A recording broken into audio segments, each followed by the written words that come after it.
All right. Good morning, guys. Welcome to another news session, the weekly update, the weekly live session that we do on Canadian immigration. My name is Sahil, and I'll be your host today.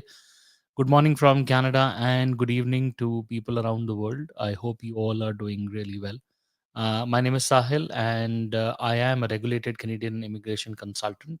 I practice here in Ontario. My office is here, and we deeply regularly follow Canadian immigration all the time, and that is what we do. So if you haven't subscribed to our channel yet, I would highly recommend subscribing. Guys, today we are here with a lot of updates on Canadian immigration, and within the last week itself we have seen IRCC sending out strict messages across the board. We have had people reach out to us for procedural fairness letters, which is also PFL, also happens to be the topic of the video, and additional document requests, ADRs.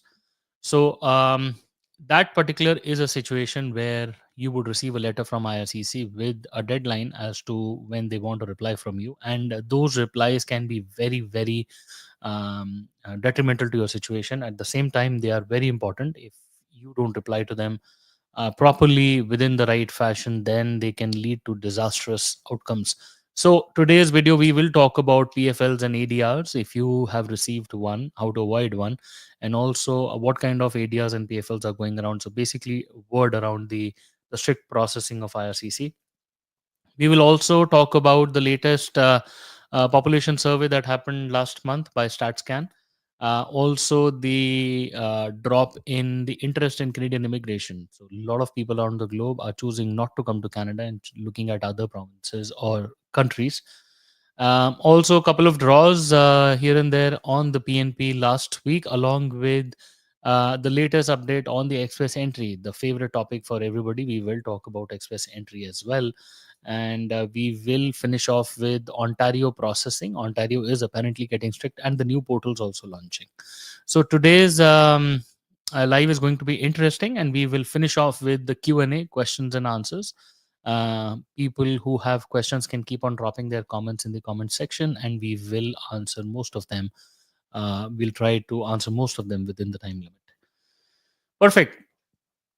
So to get started with, guys, I believe IRCC has been adopting strict measures in terms of processing. Couple of issues off the top of my head which I can remember are accompanying, non-accompanying spousal issues, part-time education during work permit, basically PGWP. You see a lot of social media going around saying that, okay, come do this course, do an ECA course or a welding course, and then try to get a skill upgrade. That is one of the issues which is sparking a lot of PFLs.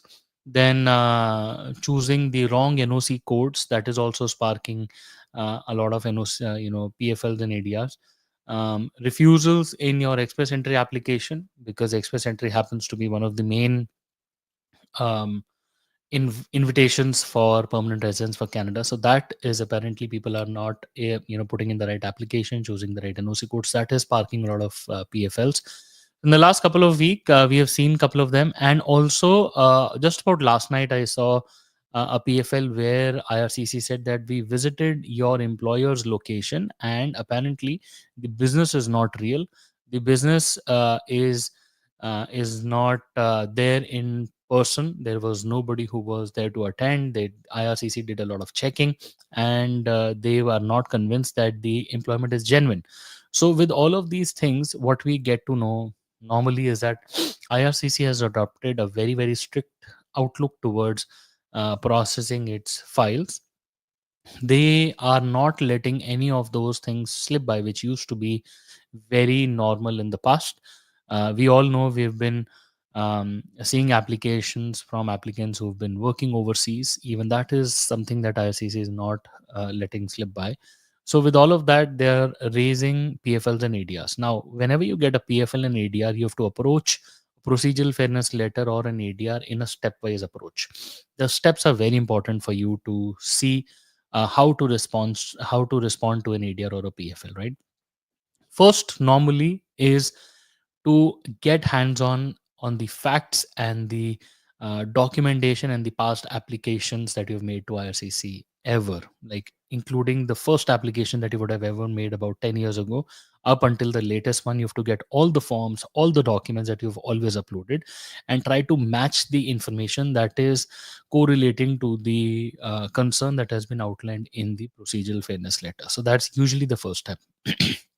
Second, you have to identify the related laws that are surrounding that particular situation. You have to do a lot of latent research. You have to go online, look at available resources, look at the regulations, look at the act, and try to get all the surrounding, the op manuals, operational guidelines, everything together. Third, you have to look at some legal research, try to see if there are similar cases that you can find online or on Canly or anything like that, where you can try to get those cases together. Then starts the correlation part. You try to put the law, the fact, and also some precedents together, and try to find if the officer has committed an error in fact or an error in law. You have to identify, is there an error in the deployment of law? Did the officer look at the right statutes? Did the officer look at the right acts, the regulations? Did the officer deploy the right understanding of law? Was there a plain or a general understanding, or things could have been a bit better? All of those things have to be done properly.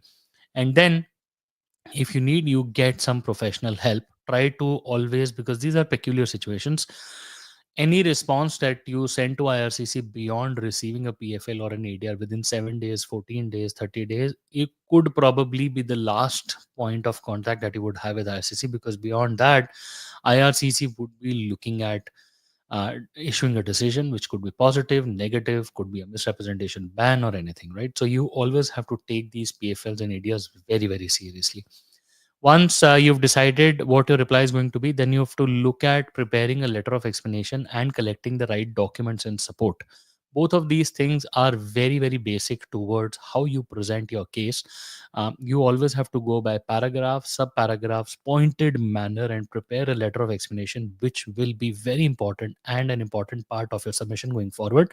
Because even if you plan to do a JR, which is a judicial review, this could be the very last step of you providing material fact to your application, because beyond that nothing will be considered. Okay. Provide all the supporting documents, put indices and everything, all the attached documents that you would want to submit, and then let it go within the timeline. Always note, IRCC follows UTC time, which is usually Toronto time 7 p.m. the day before. So it is always safe to have 1 day buffer, and also the 7 p.m. buffer of Toronto time, or later times in Pacific, or earlier times in Nova Scotia. You have to look at the time, but UTC time is very, very important. Otherwise you lose you will lose the time that is there for you to submit. But yes, 7 p.m. Toronto time, and then you can correlate to everything else, would be the ideal time for you to submit. Like I said, try to get some professional help, or do very well research, get one or two opinions bare minimum, just to see what kind of thoughts people have around your matter, and then try to address it. Now, a lot of people think that, okay, apologizing for your situation can be an easy answer or an easy way out. Answer is, apologizing is also equal to accepting, and then accepting with an innocent mistake, and all of those could be potential way out. But you have to be very, very sure in what kind of an answer you're about to give to IRCC. Okay.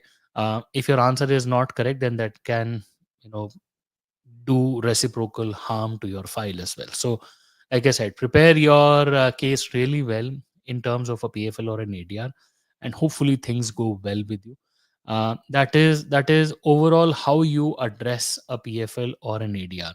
But a PFL or an ADR can be coming your way if you have misrepresented, if you have hidden, or if you have lied on your application, if you try to go ahead and get a fake payroll, something that you were not doing, trying to prove that you were doing overseas applications, overseas employment applications with Canada, which are not non-existent, and all of those things can trigger further investigation. And IRCC can generally also pick out a subset which would go in for further investigation. Like, the way you present your case on day one is the way that will decide how your file is going to act in the future. That is so far what I had to tell you on the matter of ADRs and PFLs, because, like I said, a lot of people include these videos and these primary research videos that we do as a part of their response strategy. But also, when you talk about the weekly updates, what happened last week in terms of Canada, Canada has recorded almost zero, well, 0.00 something population growth in quarter 1 of 2025. Guys, this particular article that I see, let me just bring it up on the screen. So this particular article has been on CBC, and it says that as per StatsCan, which is also Statistics Canada, Canada had almost a 0% flat growth. Now, we have no reason to be excited about this, because at the same time, slim majority of Canadians found reduced immigration levels still too high. Now, uh, this message is directly for permanent residents and Canadian citizens. Guys, although people are still finding immigration levels still too high, despite having all the cutoffs where Prime Minister Mark Carney has thought of putting these, the growth of population to less than 1% or 2%. But overall, let me tell you, Canada has two basic things, which is obviously medical insurance and also employment insurance, which is taking care of job losses, and also Canada pension plan. The kind of deployment that we have, medical expenses are real time. So if there are 10 people who are working in the industry, they are contributing to the taxes. That particular takes care of the expenses of medical today. It is not a futuristic investment that Canada is doing. It is not like we have a bulk load of previous money, previous taxpayer money. Whatever is spent today or whatever is collected today, that is equal to the pension payout today, and also equal to the pension to the medical disbursement today. Although Prime Minister Mark Carney has said that he will be making a lot of investments in the future, but those investments are supposed to yield interest in the future.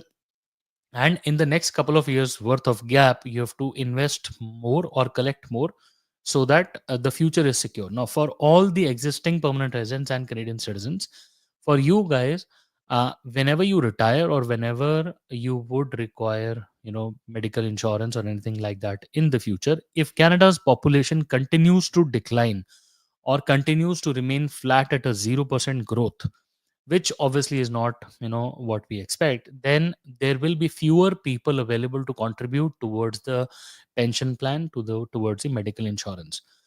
Because the Canadian population is close to 41.5 million today, which is not enough to take care of the gigantic size of landmass that we have, which is this the second largest, third largest in the world, second largest in the world.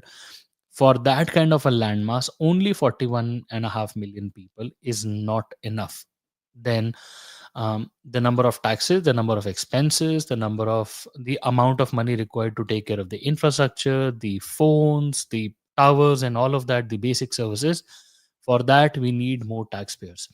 Canada has an issue of baby boomers retiring, because beyond the First World War, um, beyond this, yes, the Second World War, basically, uh, there was the invention of the blue pill, and there were lesser number of people who were born beyond the baby boomers population.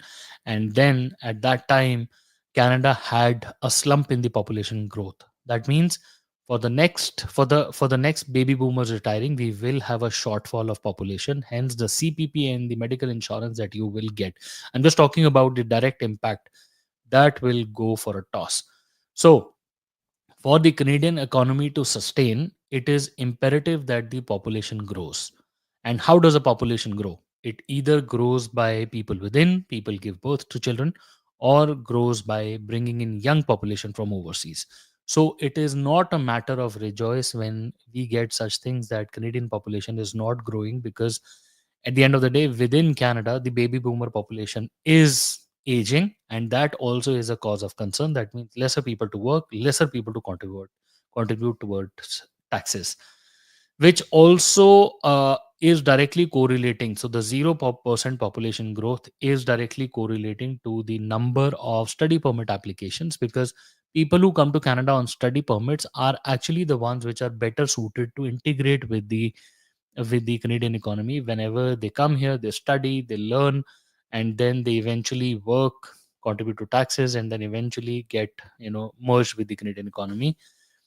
There was almost an 80% drop in applications, study permit applications from India only in 2024 compared to 2023. This was some data that was shared by Mandeep Lidhar, who's a fellow RCIC.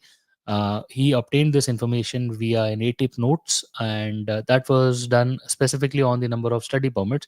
And we see a sharp drop in the number of study permit applications. That is also intentional by some ways, and that is why we're also seeing a lot of refusals from countries like India, Bangladesh, Pakistan. Hence, the reason why there is a sharp drop in the growth of population. So, um, again, Canada study permits is dropping. The population is not growing, and if this trend continues, then I'm sure the Liberal Party will spring into action, and they will have to whenever they are realizing the potential of this particular uh, you know lesser population impact that will have in the future. Overall, I believe the processing times are also all over the place. Let me just bring up the latest processing times. If you talk about processing time only, right now we have work permits that are from outside Canada. So this number is pretty good. This has significantly dropped. This could probably be the reason why. This could be because the reason why there are not a lot of LMIAs, right? So 13 weeks is outside Canada work permit. Within Canada, work permit is still sitting at 210 days, strong. Now, I had done a social media reel which sort of went viral, where I showed that I had a closed work permit approved within 48 hours, and a lot of people said the correspondence letter is not an approval. My friend, the correspondence letter was the barcoded letter, and also the day I made the video, that was 1 week after when the client had actually received the approval. In fact, my client also apparently commented on it, and she only said that she was happy. And then, I could not display more information because of privacy concerns. But yes, we had posted that video only after receiving proper confirmation from IRCC that the matter was approved. Visitor visa from outside is sitting at 24 days. Even super visas are receiving quicker responses. The study permit is sitting at apparently 203 days. This is by far the longest I've seen in terms of study permit extension. Earlier, this was about 14 weeks, something like that, 14, 15 weeks, but 12 weeks, I believe, less than 3 months. Okay. And then visitor visa from outside Canada, like I said, it's 24 from India. And then study permit from outside Canada, there was supposed to be study permit. That is also on an all-time low. So there are not, so outside Canada apparently has become quicker. Even if you look at spousal visas, inside Canada, spousal is hitting almost it's over 2 years rather. And then outside Canada is sitting at 8 to 10 months. So a lot of people are now better off applying from outside Canada, because within Canada, apparently people are not ready to leave. There are a lot of people who are facing expiring work permits, expiring study permits, and expiring PGWPs, and they are finding means and ways to stay back. Hence, we are seeing the spike in the number of work permit extensions and the study permit extension numbers. Now, guys, honestly, study permit extensions or work permit extensions are now being triaged. Apparently they should be triaged. That means there is somebody sitting before the file reaches the processing office. There are officers assigned in the middle to see potential of the files getting approved, supporting numbers, or actually claims which could end up as dummy work permits. So there are chances that if you apply for a dummy work permit, the file might get refused a lot quicker than you expect. So if you're expecting that a dummy work permit could take longer as 6 months, the chances of that happening are on the lower side, because IRCC is aware that people are applying dummy work permits and they have quoted. So we had an ATIP previously where it was obtained that IRCC is aware that people are doing dummy work permits, right? So I would not be surprised if the refusal rate of that particular permit goes, you know, comes quicker. Also, the fact that dummy work permits are a big pothole of potential misrepresentation. As on date, we haven't seen any misrepresentation charges, but if the IRCC officer gets to know that they are gamifying, people are gamifying, dummy work permits, they intentionally are doing it to trick the system, then that can potentially lead to misrepresentation. Although as on date we do not, at least I haven't seen a PFL. If you have seen a procedural fairness letter or dummy work permits, please do comment in the comment section. I would really want to get more information on such topic. But yes, nothing that I've seen personally so far. Guys, over to the topic of express entry. Quickly looking at what happened the week before. We had the last draw last week, apparently June 12th. This was a 529 draw where people were very happy, of course. And I believe the upcoming week should be a game changer again, because we are waiting for IRCC to hold another express entry draw in the following week. And if that so happens, then the CRS distribution will come into picture. Right now, we're sitting at a high of 257,000 people. But what's important to note is that there are about 25,000 people sitting at, uh, 501 to 600. Out of this, only the other draws happen, like this draw happened, and there was the other one as well. But yes, assuming that this pool is now sitting at 22,000 approximately, plus the other number of people who would have been added, then looking at a sub 500 draw is still far from the chart. If IRCC does a splendid job at getting say for example a good trade, a lower trade draw, or maybe a larger size CC draw, only that would be a good sense, or at least back to back CC draws of 3,000, 3,500. Then we might just see express entry draw towards the end of the year potentially dropping closer to 500. I am not still assuming less than 500. That is still a bit far out stretch, but I would still see somewhere around 510 or below should be visible if IRCC continues to take out back to back draws. Okay, which also brings me to the other Prince Edward Island draw that happened very recently. Let me just bring that up. Yes. So this was the recent PNP draw that happened with Prince Edward Island on 19th June. Let me just try to zoom in a bit. Yes. So 19th of June, 150 people were invited, and the express entry invitations, as you see here, were 51, and these were 52 people within 2025 total, and the minimum point base, the threshold of business invitation, was sitting at 150. So this is the first in the last 6 months we are seeing the business invitations so far, and one invite here. Overall, these invitations were people who had priority sectors as identified by Prince Edward Island. So this was the draw that happened. Um, Let me just bring the draw details. Yes, so we had labor and express entry draw that happened, and then the business work permit entrepreneur category that also happened. We haven't seen this particular draw in a long, long time. Okay, so this one I would say is still a good news. Prince Edward Island is doing all that it can to maximize the utilization of its draws or the quota available to its PNPs. Um, if you look at the New Brunswick draws, and New Brunswick has also achieved an increased quota. They had approximately 2750 increased spots. They gave 12 invitations in healthcare only. June 16th and 17th, 274 invitations issued, including material handlers, and chefs were not included. Then there was a June 16th separate draw, 297 invitations, all sectors excluding chefs again. And then 25 invitations in healthcare and education, construction and trades, targeted draw. Overall, New Brunswick had more than 500 people being invited just about last week itself, which I believe is good because New Brunswick recently had an increased quota. So I believe they are trying to maximize those numbers. Let me just bring up the New Brunswick on the on the screen. So healthcare, 12 people. That's this is the New Brunswick website. All sectors about 274 people. Then the express entry stream, 297 people. Again, everybody except chef, and then 25 people in the healthcare construction draw. So this was the skilled worker stream.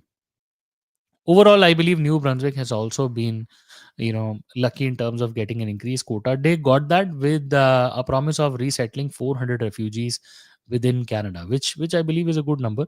But still, New Brunswick has been able to maximize the efficiency of its PNP targets. Great. So, guys, I think it is the Q&A time. A lot of people have been waiting for this particular part of the session where we look at your questions and I will give you my answers to the best of my abilities. Although a lot of answers cannot be pinpointed because we have to get a better understanding of the file first. First, any chance of having a trade category draw this year? Of course, Prasanta, we will have a trade draw this year because it still continues to be in the preferred categories of express entry. When and how many, that is a bigger question. We are hoping to see a trade draw in the second half of the year. We are already in the second half. We have just entered, the end of June. So anytime now, but looking at the past years speculations, we don't see many number of trade draws from IRCC. Hence, maybe one or max two draws with a draw size of approximately 2,000 to 5,000. IRCC could have a larger draw just right at one point and then take care of the entire year. That could be one strategy. Or they could have two split separate draws. This year's trade draws, I expect to see higher cutoffs because that has included cooks, and cook apparently does not require a lot of entry barriers. Hence, a lot of people can get into cook, and students inside Canada, PGWP holders can increase the trade draw cutoffs this year. So I'm not too bullish on trade draws this year. I am cautious on seeing a high cutoff more than people can expect. But anytime in the second half of this year, hopefully, I think around July or August should be better, or even earlier. Uh, okay. What is the student visa success rate for postgraduate students nowadays? Good question. Harvinder, for postgraduate students, overall, the number goes up and down by the source country and also goes for a toss based on the years of experience, whether there is a gap, are you having previous masters or not. Overall, the last number I saw, I don't have an update on the recent number because IRCC has pushed up the refusal rate, but I believe anywhere around 30% is in 20 to 30% is what we generally see. This is what I'm aware of. I don't have a number off the top of my head, but about 30% approval rate is what we used to see. This is not including the recent push in refusal rates from IRCC. Also, considering that the number of applications have dropped from countries like India at that moment, since the whole application base is now less, then the approval rate will go higher. Okay, so don't get too excited by a better approval rate because the overall number of applications have gone down.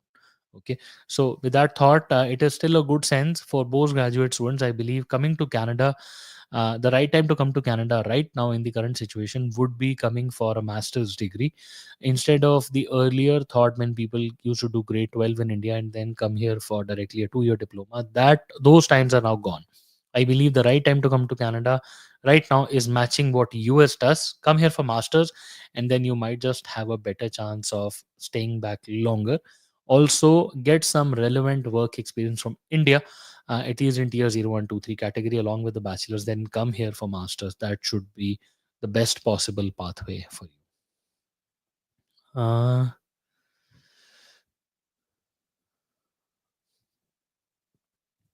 Okay. Any timelines? SUV PAL received a year ago. Medical already expired in April. Is there an improvement in expected? My friend, startup visas are on an all-time scrutiny high. we don't expect to see any further improvements. They are very well overloaded, and that is why they made the recent change in the number of approvals that a designated organization can give. Then because of that, they're also asking for performance reports. They're also asking for, um, if I'm assuming, if your SUV pal is the startup visa. If we are referring to something else, then I'm not sure, but yes, startup visas are taking a longer time, and the work permits are coming through though, right? um Good question. I have applied PR under OINP non-express entry stream. Do IRCC ask for documents biometrics done? It is a little uncommon for IRCC to ask documents in PNP applications. They just want to do so in situations where, probably if you are in Quebec, or if they have any suspicion on your work experience, or if they have any suspicion on the validity of the documents, then yes, IRCC can ask for more documents. But generally, a non-express entry based PR application is usually reliable, or relying on a PNP approval. If you have the right documentation in terms of supporting your PNP application, then you should mostly see a smoothened out application, although those timelines can be longer. But still, what IRCC generally sees is that because it's a longer processing time, IRCC can ask for a couple of documents here and there, which would include medicals, which could include your travel history or an updated background, or maybe if there are any poison pen letters at the back end, or if IRCC has any issue on the validity or the genuineness of the work experience, then yes. But it's usually a smoothened out application throughout. Uh, Okay. I want some information about RCIP job offer prospects. I mean, how to approach the employers. That's a very good question, because of recently there has been a lot of buzz on social media about RCIP, but people are literally clueless on how to proceed with it, how to actually think of a job. So, good question. I believe whenever you're thinking of RCIP, it is important to chart out your NOC code first, where you can get a job. Also, chart out the closest communities which are available to you. Try to look at their demographics, number of people in your chosen NOC code, number of employers in your chosen NOC code. Get a Google map ready. Look at the number of companies registered in that area, and then get those contact details. Go to LinkedIn, try to get the recruiting manager details. Once you have this basic set of primary research ready, try to approach those employers, recruiters, and those companies via cold calling and emails. Try to send in your cover letters dedicated to the job offer that they might have.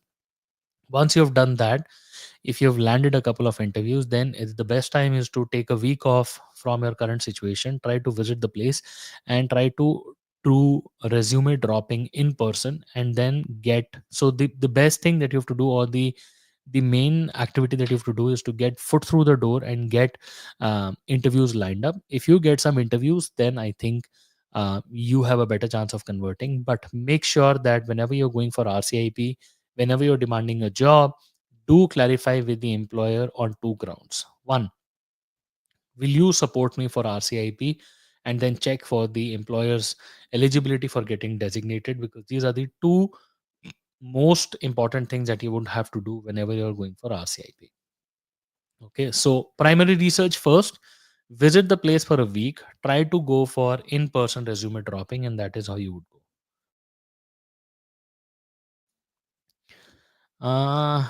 Couple of questions about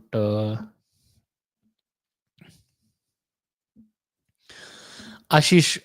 STEM draws. Right now, my friend, STEM doesn't appear to be in preference either by the Canadian government, the IRCC, or neither by the Ontario PNP as well, because Ontario had a lot of opportunities. Right now, this year, STEM is on an all time low. First time people, I think you would have to try to qualify in CC draws. That would be your best target. As of today, we might see one or two STEM draws or preference in PNPs here and there, but there is no guarantee of STEM draws this year. Next year might just get a bit better.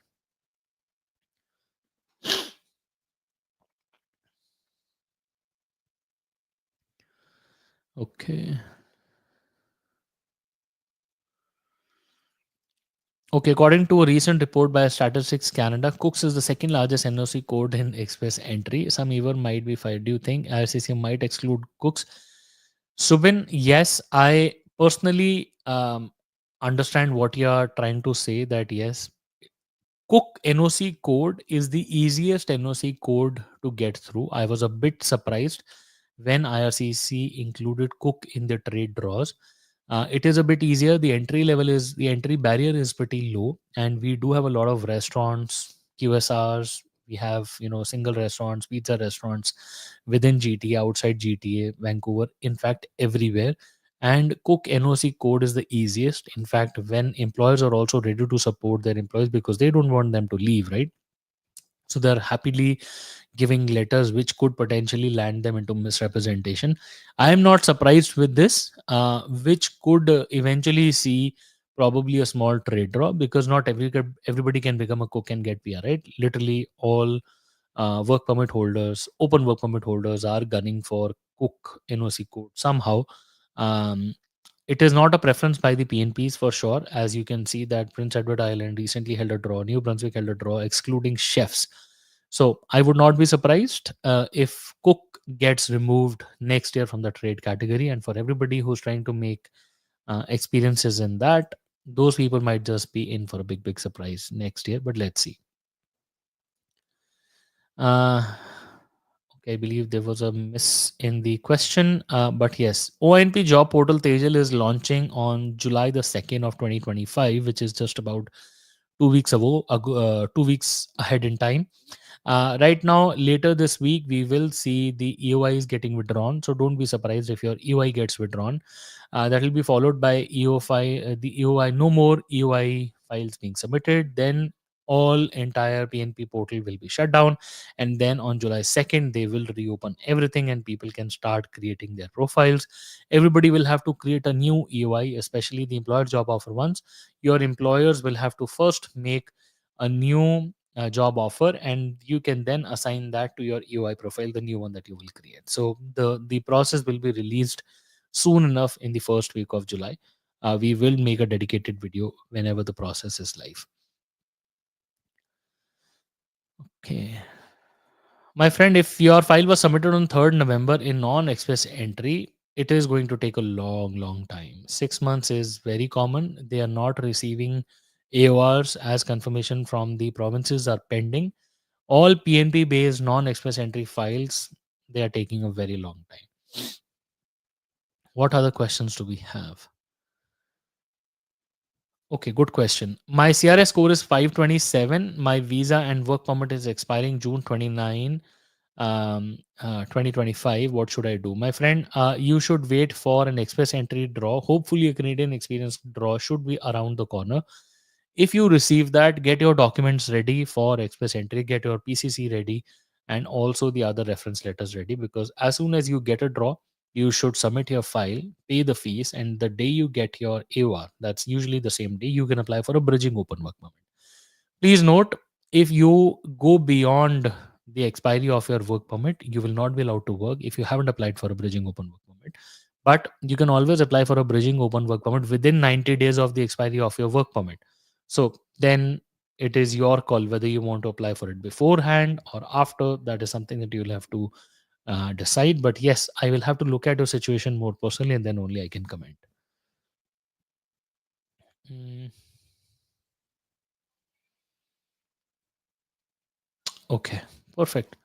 So, in terms of ONB Masters, we haven't seen a Masters stream draw, ONB Master stream draw as of today in ONP. But hopefully, we should do a Master stream. We should see a Master stream draw anytime soon now, because OINP had closed its doors because of the renovation that was going on in terms of their portal, and also the issue of spillover of inventories previously and the allocation of the newer inventories. OINP should come back with a bang in the second half of 2025. So keep your hopes up. You should be fine. Unfortunately, we don't have an update on what could be a potential cutoff of Masters. But yes, 53, somewhere around the 50s should be a good score for Masters. But it's a bit hard for us to comment on what to expect. Okay. Perfect. Guys, I think we will mark this as the end of our conversation today.